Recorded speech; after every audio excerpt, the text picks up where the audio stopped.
Le Québec ne fait pas exception. L'immigration est un sujet qui préoccupe les pouvoirs publics.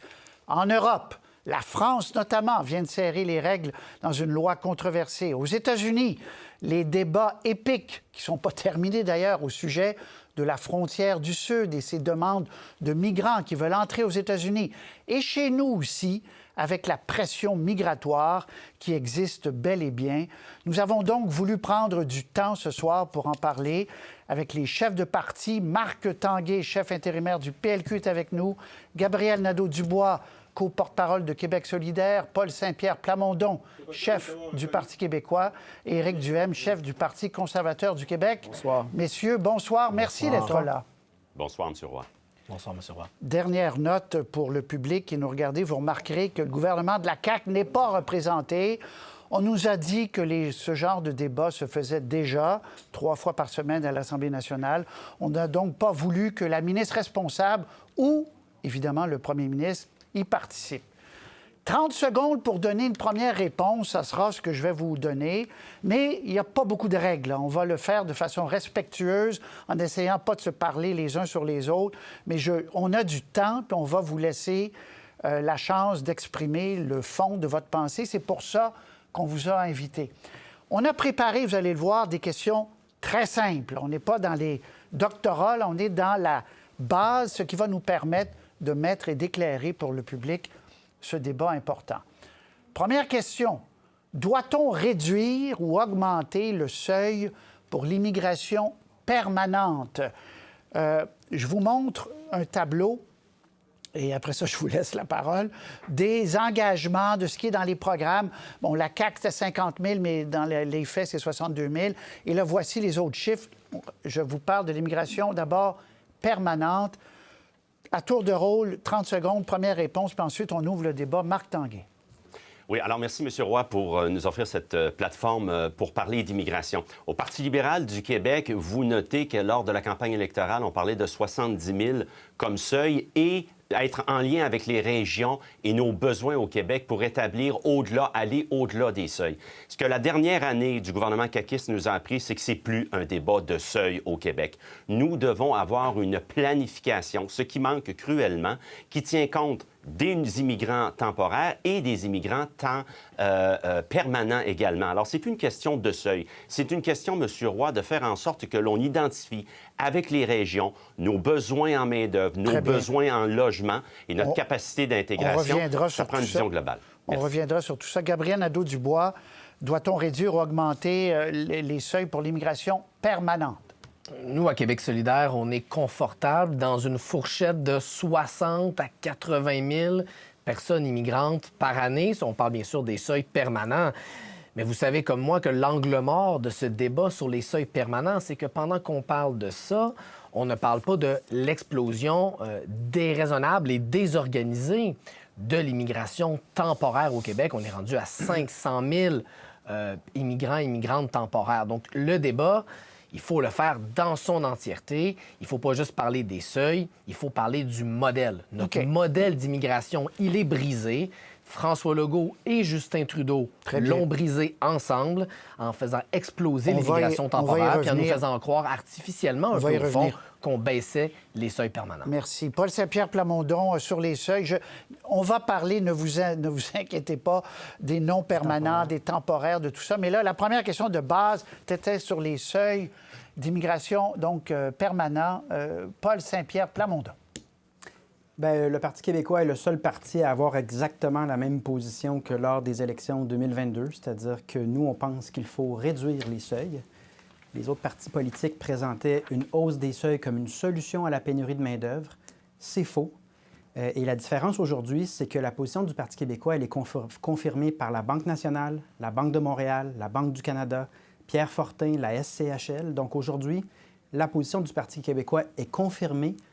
En ce moment, les seuils excèdent notre capacité à loger, à rendre des services et à franciser. Et nous, on cherche simplement des seuils qui sont en proportion de la capacité d'accueil. C'est toujours notre position. Et on veut une société équitable où tout le monde a sa chance, a un toit et a droit à des services. Tous les Québécois y ont droit. Très bien. Éric Duhem, 30 secondes sur les seuils d'immigration permanente. Bien, nous, on était le seul parti lors de la dernière campagne électorale. Le 50 000, on avait dit oui, ça pourrait être 50 000, mais on était le seul parti qui n'avait pas écrit un chiffre. On ne voulait pas parler du seuil parce qu'on parlait justement qu'il y avait aussi des immigrants temporaires. Puis en fait, le besoin en immigration au Québec, il doit respecter, selon nous, 3 critères. D'abord, est-ce qu'on est capable de trouver de l'emploi pour ces gens-là? Est-ce que la situation économique fait que ces gens-là vont avoir une contribution économique positive à leur société d'accueil? Deuxièmement, est-ce qu'on peut les loger? Notamment, on a toute la question du logement. Vous venez d'en parler. C'est bien beau, là, mais il va falloir construire avant d'accueillir. Et finalement, est-ce qu'on peut franciser? Est-ce qu'on a la capacité d'intégration de ces nouveaux arrivants-là? Donc, pour nous, c'est 3 critères très importants. Et la guerre de chiffres, on le voit aujourd'hui, là, ça veut strictement rien dire. Parce que lorsqu'on adresse on ajoute les temporaires ou les permanents, ça triple. Puis la CAQ nous avait promis, rappelez-vous, il y a 1 an, on était en élection, vous étiez là, c'était 50 000, mais il en ont rentré 63 000. Il faut que ça soit 30 secondes pour tout le monde au début. Après ça, là, on ouvre. Alors, est-ce que justement, puis je vous relance là-dessus, est-ce que c'est les seuils des permanents, est-ce que c'est devenu un faux débat dans la mesure où il y a tellement de temporaires, parce qu'on en a beaucoup parlé la dernière campagne électorale du seuil des permanents. Est-ce un faux débat? Paul Saint-Pierre Plamondon, puis après ça, levez le petit doigt, puis on y va. Là. Go! Je trouve ça un peu facile pour mes collègues de soudainement dire « Ah, les seuils, c'est pas important, il ne faut pas regarder les chiffres. » Ça compte, tous les seuils comptent, que ce soit permanent ou temporaire. Rappelons que 35 000, le chiffre proposé par le Parti québécois, c'est le chiffre au Québec au début des années 2000. Et à ce moment-là, il n'y avait pas de crise du logement, le français était stable. À 35 000, on aurait toujours une immigration per capita plus importante que la France et les États-Unis. Or, on n'a pas la même solidité linguistique et culturelle. Donc, on pense que c'est un chiffre d'une époque où il y avait un certain équilibre. Mais en même temps, je conviens avec mes collègues que s'il y a 528 000 temporaires, si on a complètement perdu le contrôle sur l'immigration temporaire, une variation de 5 000 de plus ou de moins au niveau des permanents, mais en comparaison avec ce qui se passe chez les temporaires, c'est entre 35 000 du Parti québécois et le 70 000 ou le 80 de QS, il y a quand même différent. M. Tanguay, vous avez levé la main. Go. Oui, M. Roy. Alors, je pensais que l'idée du Parti québécois datait d'il y a 1 an, mais non, elle date de plus longtemps que ça, d'il y a plus de 20 ans.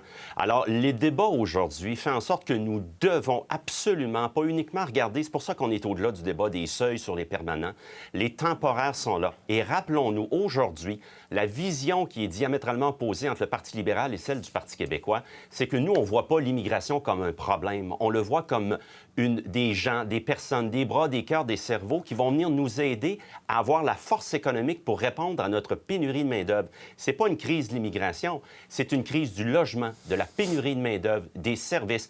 Et l'immigration, les travailleurs temporaires, là, aujourd'hui, ils ont tous travaillé leur journée. Et faire en sorte de venir participer à la croissance économique, c'est ça la force d'un Québec confiant versus des idées qui datent d'il y a 20 ans du Parti québécois. Et en ce sens-là, on doit reprendre contrôle, ce que la CAQ n'a pas fait en n'ayant pas une planification globale. Gabriel Nadeau-Dubois. Je suis d'accord avec vous, M. Roy. Je pense que le débat sur les seuils permanents, oui, c'est devenu un faux débat. C'est devenu un faux débat parce que l'immigration temporaire, souvent, elle n'a de temporaire que le nom. Il y a des gens qui sont comptabilisés comme des immigrants ou des immigrantes temporaires, mais qui renouvellent ce statut temporaire pendant 2, 5, parfois 10 ans.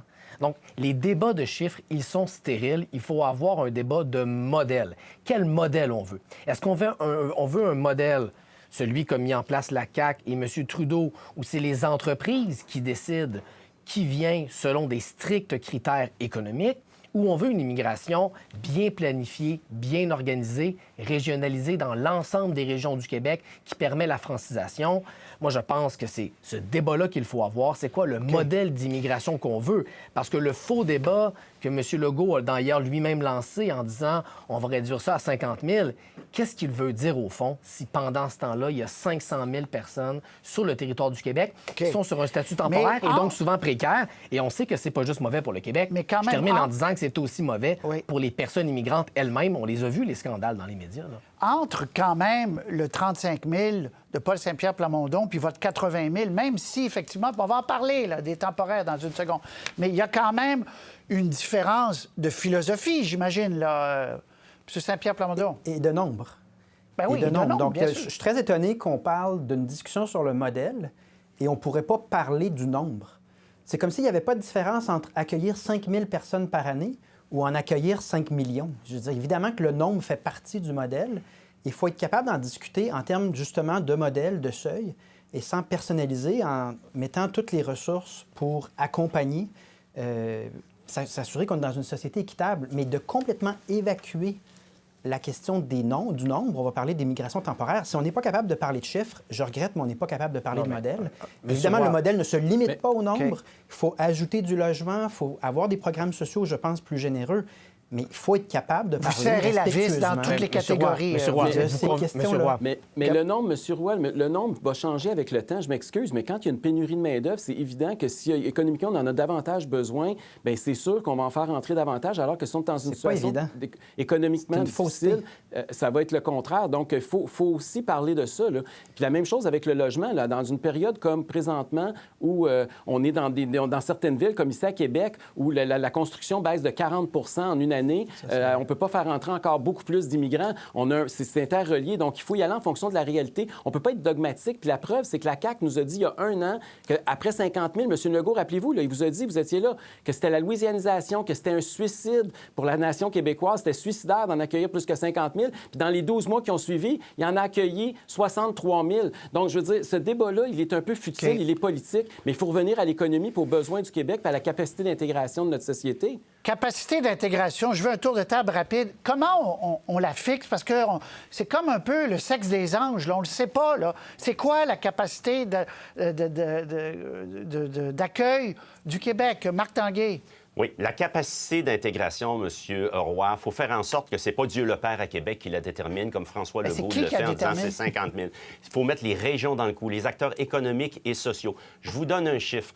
La Commission des partenaires du marché du travail ont établi que d'ici les 7 prochaines années, nous aurons besoin de 1,6 million de travailleurs de plus. Et ça, il y en a plus de 1 sur 4 qui va venir de l'immigration. Quelle en est, maintenant, qu'en est-il de notre capacité d'intégration dans les régions, le logement, les services publics, la francisation? Il faut mettre les régions dans le coup, nos acteurs et actrices économiques et déterminer ensemble quelle est notre capacité d'accueil. Mais aujourd'hui, personne ne pourra, au Parti libéral du Québec, nous faire dire qu'il y a des travailleurs temporaires qui ne sont pas utiles et qui n'aident pas à bâtir le Québec. On en a besoin. Vous dites qu'il n'y en a pas trop, puis s'il y en avait trop, on le saurait parce qu'on s'en sert. Lesquels? Ils font du travail, puis on est bien content qu'ils le fassent. C'est ce que vous dites. Tout à fait. Ils sont dans les RPA, sont infirmières, ils sont dans nos entreprises, ils sont partout. Alors, c'est pas vrai qu'on peut se permettre de faire une pause. Capacité d'accueil, rapidement, les 3 autres chefs. Excusez, vous appelez chef Gabriel Dubois, c'est pour un raccourci là, pour le débat. Il n'y a pas de problème. Donc, capacité d'accueil, comment on fait ça? Vous posez une question qui est cruciale. Depuis des années, les partis politiques débattent de la capacité d'accueil, mais on ne l'a jamais établie. On ne l'a jamais chiffré sur des bases objectives. Les partis fonctionnent au pif en disant, selon nous, dans le cas de M. Plamondon, c'est 35 000 parce que dans le temps, ça allait mieux qu'aujourd'hui. Ce n'est pas sérieux. Ça fait des années, 3 ans, que Québec solidaire propose la mise sur pied d'un comité d'experts, pas pour prendre les décisions politiques à la place des élus, mais pour évaluer cette capacité d'accueil dans chaque région du Québec. Parce que la capacité d'accueil à Montréal et la capacité d'accueil à Rouyn-Noranda, c'est peut-être pas la même. Deuxièmement, une fois qu'on l'a évalué, cette capacité d'accueil-là, c'est pas comme la loi de la gravité. On peut la faire grandir, cette capacité d'accueil, en investissant en logement, en investissant dans nos services publics. Il faut faire ce travail sur des bases sérieuses, plutôt que d'avoir des débats un peu arbitraires, là, tout le monde l'a bien vu, où on oppose des seuils sans avoir chiffré la capacité d'accueil. Mais Paul Saint-Pierre Plamondon, comment on fait pour fixer les seuils ou même dire... La capacité d'accueil. Le concept de capacité d'accueil, c'est simple. On devrait loger tout le monde. Le français ne devrait pas reculer, puis on devrait pouvoir offrir des services de qualité à tout le monde. Lorsqu'on n'atteint pas ces objectifs-là, c'est que la capacité d'accueil est excédée et qu'on doit diminuer les seuils jusqu'à temps qu'on trouve un point d'équilibre où ces critères-là sont remplis. C'est clair, c'est simple. Et autre point très important, il faut que la discussion soit sur la base de prémices qui ne sont pas mensongères.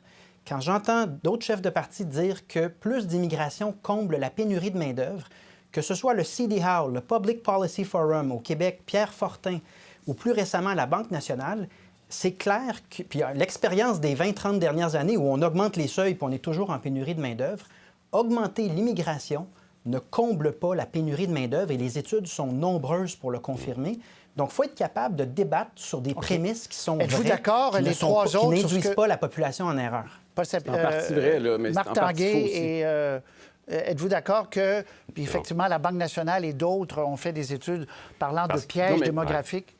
Mais là-dessus, M. Roy, là, le Parti québécois tombe dans le piège. Il cible l'immigration comme étant le problème. Le problème, c'est qu'il faut construire, il faut booster l'offre des logements, il faut faire en sorte de répondre à la pénurie de main-d'œuvre, il faut qu'on ait une économie forte, parce que celles et ceux qui, aujourd'hui, qui sont travailleurs temporaires, là, ils travaillent dans nos systèmes publics, nos réseaux publics et privés. Et c'est pas vrai.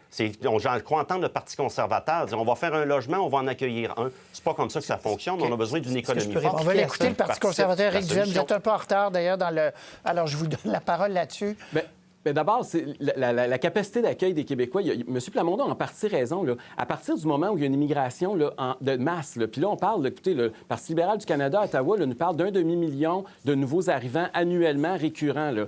Donc, si on commence à parler de ça, c'est sûr qu'à partir d'un certain seuil, effectivement, l'impact économique des nouveaux immigrants peut être négatif, puis c'est ce que des économistes ont sorti les chiffres récemment. Cela étant dit, l'écrasante majorité des immigrants qui sont ici, là, ils ont contribué très positivement à notre société. Il faut jamais oublier ça. Là. Si on a des seuils où on est capable de les accepter, puis on est capable de les intégrer, il n'y a aucun problème. Et un des principaux problèmes actuellement, c'est le logement. Puis c'est la question, c'est ça qui est le maillon faible actuellement, parce que tous les autres partis appuient nos maires qui bloquent la construction actuellement au Québec. Et c'est là que ça fait mal. C'est ça qu'il faut faire. Il faut que ces gens-là, minimalement, on puisse leur fournir un toit au-dessus de la tête. Gabriel Nadeau-Dubois, je conclus le bloc avec une question pour vous là-dessus.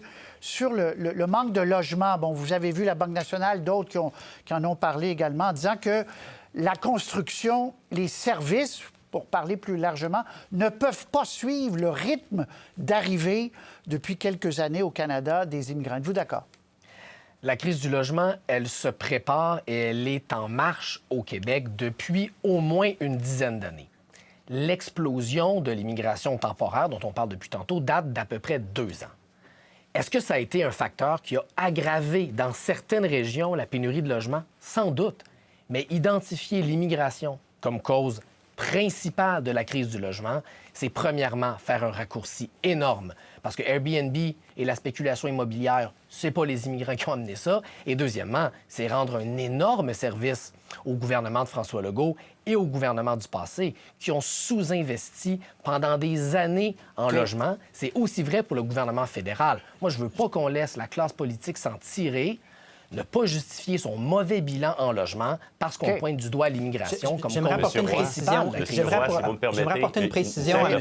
Pierre Plamondon, après M. Tanguay, pas oui, Pierre Plamondon. Donc, pour M. Tanguay, pour M. Nadeau-Dubois, il ne faudrait pas parler du nombre de personnes accueillies par année, puis parler seulement du logement. Puis moi, je suis d'accord qu'en effet, on a mal agi, puis on pourrait avoir vraiment une offre de logement beaucoup plus forte. Mais l'an dernier, on a eu 30 000 mises en chantier au Québec, puis on a accueilli 230 000 nouvelles personnes. Même si on augmente notre capacité de construire du logement par 50 %, ce qui serait un miracle, on est à 45 000 unités de logement pour 230 000 personnes. Donc, de ne pas prendre les deux côtés de l'équation, puis de faire des raccourcis où est-ce que là, ce serait blâmer. Personne blâme personne, sauf des gouvernements, particulièrement le fédéral, qui, pour des raisons idéologiques, prennent des décisions qui nous placent en situation de déséquilibre, de crise de l'itinérance, de crise du logement. Il faut regarder les deux côtés de l'équation avec objectivité, tout simplement. Monsieur Très Roy, bien, M. Tanguay. si Paul Saint-Pierre Plamondon avait raison, il faudrait voir la crise du logement à Rimouski comme étant une résultante de l'immigration. Alors, on peut voir que la corrélation qu'il fait, M. Paul Saint-Pierre Plamondon, ne tient pas la route. Parce que le 1 % de logements disponibles à Rimouski n'est pas la faute de l'immigration. Et s'il faut attendre M. Roy, voir l'immigration comme le problème, alors qu'ils vont nous aider à avoir une activité économique, qui vont nous aider à répondre à nos besoins publics et privés. Vous prendrez des cours de macroéconomie, M. Tanguay. Mais M. Roy... L'offre et la demande, c'est à l'échelle du Québec au complet. Rimouski, c'est un argument très pauvre sur le plan économique. Mais monsieur Roy, je suis d'accord sur une chose. C'est pas les immigrants. Moi, je suis d'accord que c'est pas la faute des immigrants s'il y a une crise du logement au Québec. C'est parce qu'on ne construit pas suffisamment. Monsieur Plamondon vient de dire que c'est impossible, ça serait miraculeux si on doublait la construction. Pourtant, on l'a reculé de 40 % dans nos grandes villes au Québec dans la dernière année. Puis je les ai pas entendus beaucoup s'offusquer contre les maires qui ont fait ça. Donc, il y a quelque chose présentement qui se passe. C'est pas normal. Cette semaine, là, William Trudel est sorti une lettre dans la presse encore cette semaine. Il disait que ça va coûter, c'est un des grands constructeurs immobiliers ici dans la région de Québec. Ça coûte 500 $ par porte. Toute la bureaucratie puis les bâtons dans les roues que les villes puis le gouvernement du Québec y mettent par mois, par logement, Faut avant construire. même de commencer à construire. Donc, comment voulez-vous qu'on ait du logement abordable après ça quand on a des bureaucraties qui étouffent l'initiative et les investisseurs? C'est ça le problème. Très bien. On a beaucoup parlé, donc, de ce nombre impressionnant. Je vous montre un tableau, immigration temporaire, le fameux 528 000 au Québec uniquement. C'est 2 millions au Canada. Je vais vous donner les catégories, là, parce que là, quand on dit qu'il y en a trop, puis on reste dans la généralité, mais quand on va dans les détails, ça devient plus compliqué. Qu'est-ce qu'on baisse au Québec, là? Qu'est-ce qu'on baisse? Travailleurs temporaires, demandeurs d'asile, étudiants étrangers? 30 secondes. Je suis rendu à Gabriel Nadeau-Dubois, premier 30 secondes, sur cette question. Quelle catégorie? On s'attaque à qui? Bien, vous posez la question. Et c'est une question qu'il faut poser à l'ensemble des partis politiques, surtout à ceux qui veulent réduire les seuils permanents. Parce qu'il y a une bonne partie des gens, des 528 000 personnes, que c'est des gens qui souhaitent devenir des immigrants et des immigrantes sur une base permanente et qui sont simplement en attente.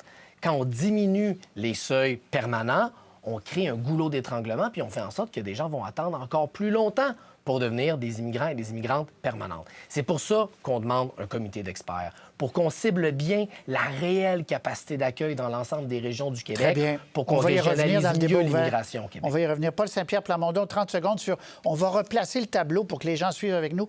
Lesquelles catégories vous baissez en priorité et comment, M. Saint-Pierre Plamondon? Chacune de ces catégories-là. Donc, Wow. la presse indiquait en décembre dernier que pour rétablir d'ici 2030 un équilibre entre l'offre et la demande en matière de logement, il faut rattraper 1 200 000 unités de logement.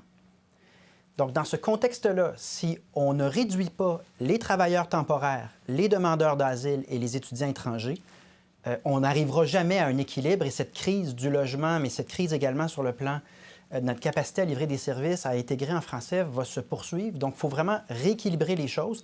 Évidemment, c'est plus simple dans certains cas. Par exemple, les étudiants étrangers, si on revoit le mode de financement des universités, on peut mettre un plafond au nombre d'étudiants d'étrangers sans pénaliser les universités. Très bien. Monsieur Mais dans d'autres cas, il va falloir y aller par secteur économique parce qu'en effet, pour les travailleurs temporaires, c'est un casse-tête dans certains secteurs. Éric Duhem. À court terme, c'est évident qu'il faut réduire l'ensemble là, des seuils à partout, là, sauf que le problème qu'on a en tant que gouvernement québécois, c'est qu'on n'a pas tous les outils là-dedans. Là, on ne peut pas tout faire. Là. Et moi, je continue à penser, puis on est tous d'accord, là, même les quatre ici, puis M. Legault aussi serait d'accord avec nous s'il était ici ce soir, s'il ne s'était pas sauvé. Là. On est tous d'accord qu'il faut que le Québec soit maître d'œuvre en immigration. Je réitère ce que je vous ai dit lors du débat des chefs l'année dernière. Moi, je pense qu'il faut qu'on parte les 5, qu'on aille à Ottawa. On est en allée préélectorale à Ottawa. C'est le temps d'aller voir tous les partis, tous les députés du Québec et de dire on veut rapatrier l'ensemble des pouvoirs. On l'a fait dans le passé. On a eu une entente des années 70, on en a eu une autre dans les années 90. On est capable d'avoir encore Très plus bien. de contrôle. Il faut que les décisions Une se marche vers prennent ici à Ottawa. Québec. Monsieur Tanguay, 30 Écoutez, secondes. je vais vous répondre en deux temps. Demandeurs d'asile, le Québec a fait sa part. Et nous appuyons les demandes. Et même en 2017 et en 2018, le gouvernement de Philippe Couillard avait demandé au gouvernement fédéral de faire en sorte que le Québec accueille sa juste part des demandeurs d'asile. Et on demande également pleine compensation, 468 millions à Québec pour ce qui est des demandeurs d'asile et également de revenir avec les visas pour les arrivants mexicains. Maintenant, je m'inscris en faux et c'est là la distinction fondamentale du Parti libéral du Québec versus les trois autres. Les travailleurs temporaires et les étudiants font partie de la force économique, sont des travailleurs essentiels. Qu'ils me disent donc, mes collègues, M. Roy, Alors, débat lequel des ouvert. Je travailleurs... vous laisse êtes-vous? finir votre idée, débat ouvert, Oui. puis tous les autres embarquent. Allez-y. Et je m'engage à faire ce cours. Je demande aux autres chefs, aux trois autres, de nous indiquer pour les travailleurs temporaires, les travailleurs qui ont des permis de travail aujourd'hui, qui sont dans nos CPE, dans nos RPA, qui sont dans nos PME, qui sont dans toutes les régions du Québec, lequel voudrez-vous voir quitter le Québec aujourd'hui parce qu'ils n'ont pas leur place économique au Québec?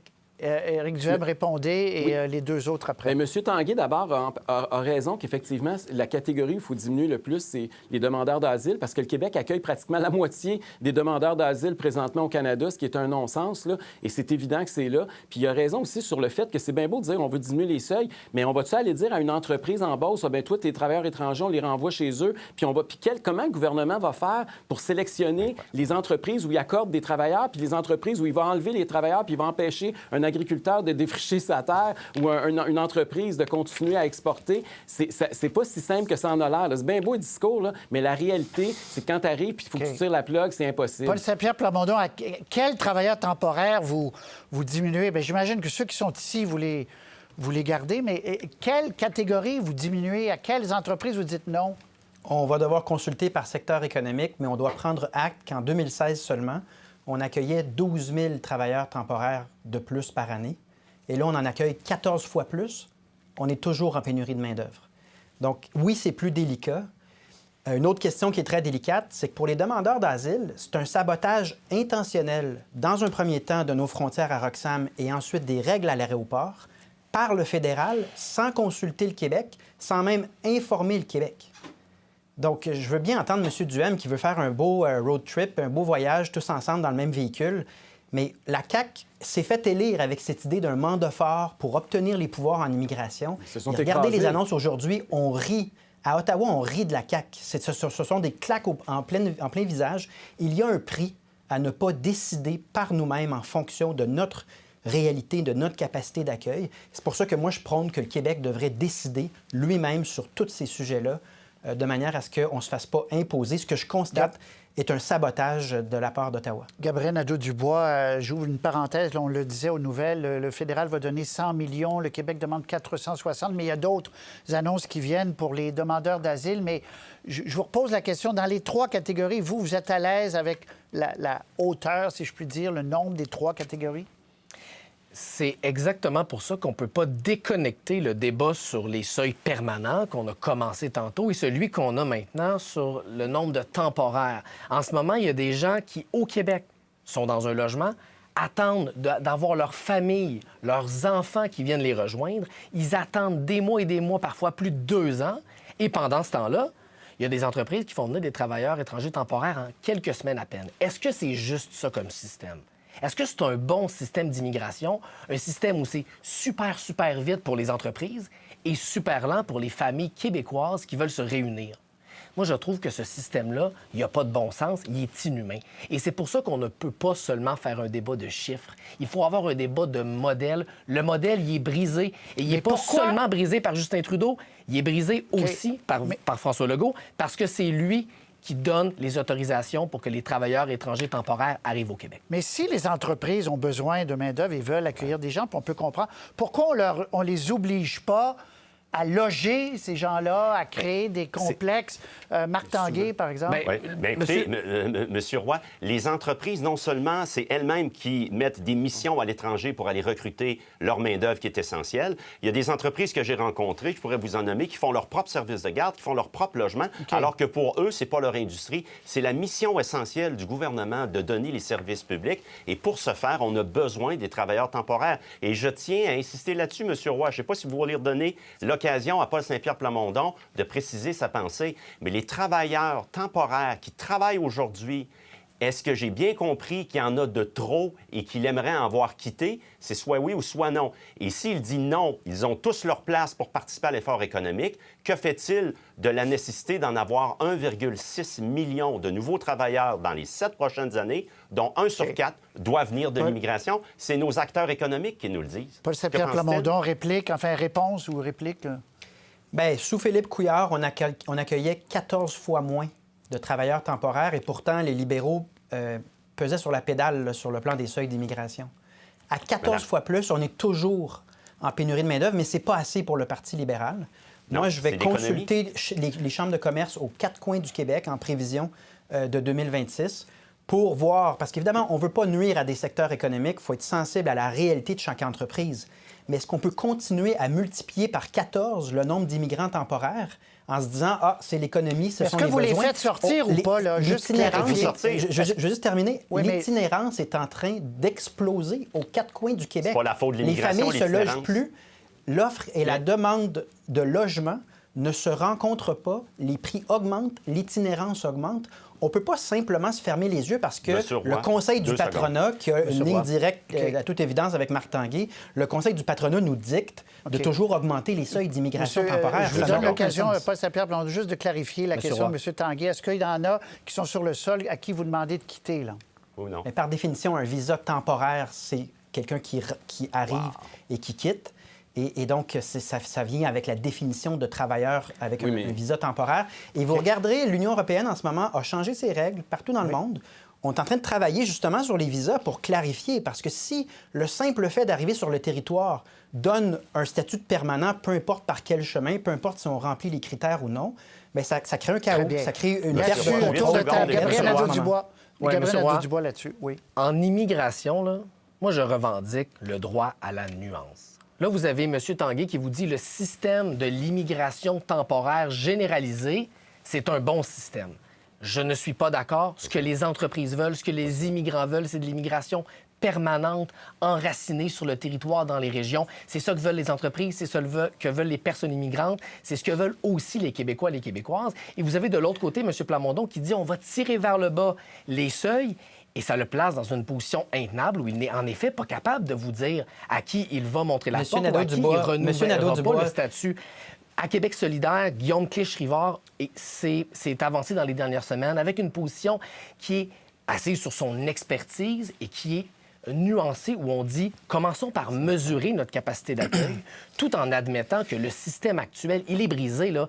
L'explosion des temporaires qui donne lieu, on l'a vu dans les médias, souvent à même l'exploitation des personnes immigrantes, c'est pas un bon modèle, ni pour l'économie, ni pour le Québec, ni pour les personnes immigrantes elles-mêmes. Nous, on veut changer ce modèle-là. Monsieur Nadeau-Dubois, à chaque fois que j'ai essayé d'aborder la question des seuils au cours des dernières années, vous avez dit que c'était de la petite politique, que ça voulait rien dire. Vous avez utilisé tous les épithètes pour empêcher un débat nuancé.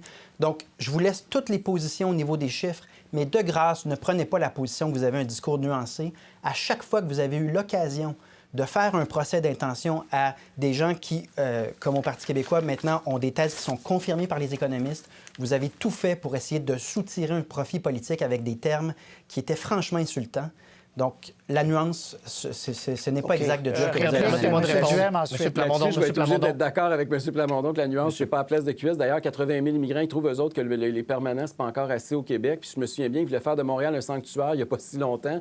Mais ça je veux revenir aux travailleurs puis aux usines. Puis je suis content de voir que M. Plamondon va aller rencontrer les chambres de commerce puis les entrepreneurs dans les régions. Puis on le sait déjà, ceux et celles qui, comme moi, sont sur le terrain puis parlent aux entrepreneurs puis aux chambres de commerce dans les régions, je peux vous dire que ces gens-là, là, le premier sujet dont ils me parlent, c'est leur pénurie de main-d'œuvre, puis c'est leur besoin de main-d'œuvre. Les PME partout en région, pas juste à Montréal, là. Allez dans n'importe quel village, n'importe quelle usine, vous allez avoir le même discours. Comment vous allez faire pour dire à ces gens-là, non, vous ne ferez pas rentrer de travailleurs ici, ou les travailleurs que vous avez, je ne renouvellerai pas leur permis pour l'année prochaine sur votre terre. C'est intenable, votre position, c'est irréaliste. Ça va être impossible à appliquer ce que vous êtes en train de dire actuellement. Monsieur Roy, Monsieur Plamondon. Si vous me permettez, Monsieur Roy, alors si je résume, là, au Parti libéral du Québec, très clairement, nous devons analyser nos besoins dans toutes les régions en matière de travailleurs et de travailleuses. Sont où nos besoins?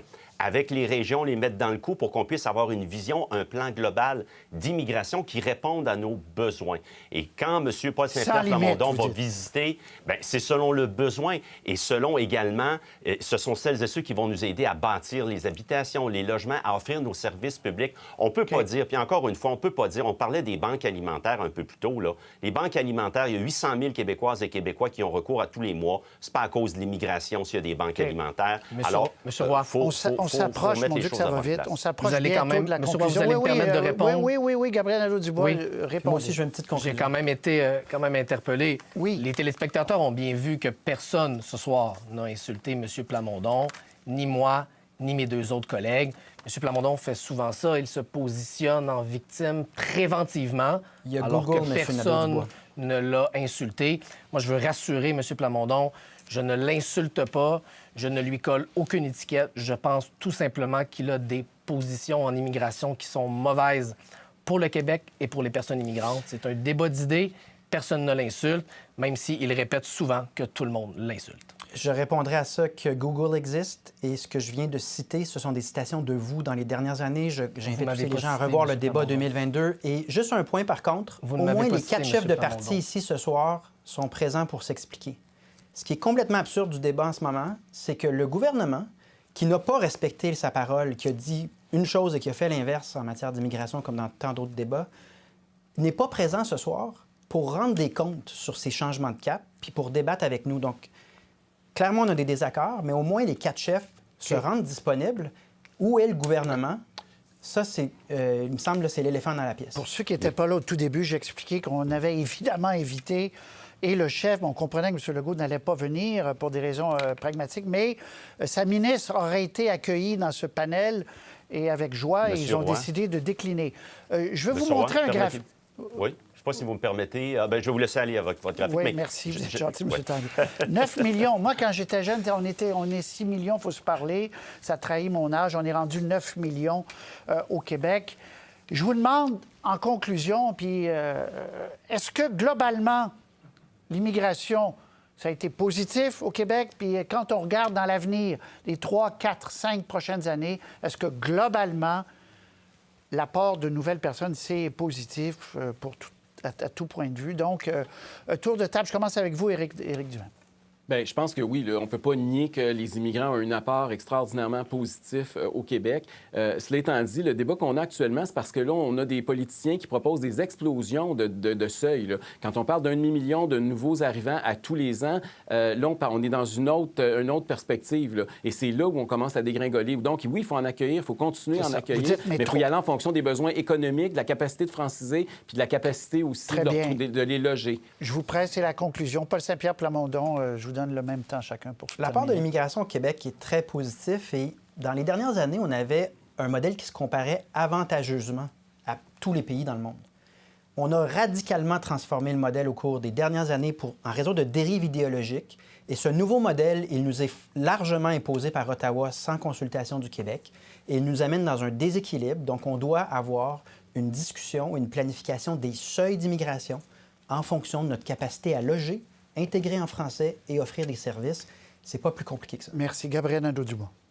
Toute l'histoire du Québec, c'est l'histoire de gens qui se joignent à la nation québécoise pour l'enrichir, pas juste à titre de travailleurs, travailleuses, mais à titre de citoyens, de citoyennes, de poètes, d'artistes. La nation québécoise, son cœur a toujours battu par l'immigration. C'est un apport, bien sûr, qui est positif. Et moi, je pense que c'est possible de continuer dans ce sens-là. Moi, j'ai espoir qu'on est capable au Québec de construire plus de logements, d'investir dans nos services publics et d'être à la hauteur de nos responsabilités comme nation, nation riche, de tendre la main aux gens dans le monde qui ont besoin d'un refuge. Je pense qu'on est capable de faire ça au Québec. Marc Tanguay, conclusion.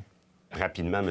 Roy, le Québec est une société accueillante, mais le Québec veut une immigration contrôlée, avec une planification, ce que l'on n'a pas depuis 5 ans avec la CAQ. Quels sont nos besoins et où pouvons-nous aller chercher celles et ceux, les bras, les cœurs, les cerveaux qui veulent participer à l'essor économique du Québec? Et M. Roy, en quelques secondes, on n'a pas parlé du regroupement familial. Il y a au Québec des tragédies humaines où des conjoints, des pères et mères de famille, des fils et filles ne peuvent pas se réunir avec leurs proches parce que le gouvernement Legault a mis un frein à la réunification familiale. Au Parti libéral du Québec, c'est une question humaine. Il doit y avoir réunification familiale. On parle de 39 000 personnes qui vont déjà être logées et accueillies par leurs proches. Merci beaucoup à vous quatre. C'est un sujet dont on doit parler. Puis plus on en parle, puis les gens écoutent, puis se font une idée. Alors, Marc Tanguay, Gabriel Nadeau-Dubois, Paul Saint-Pierre Plamondon, Éric Duhem, merci infiniment, puis à la prochaine. Merci beaucoup. C'est très apprécié. Merci. Pour voir nos émissions en entier, rendez-vous sur la chaîne Ici RDI.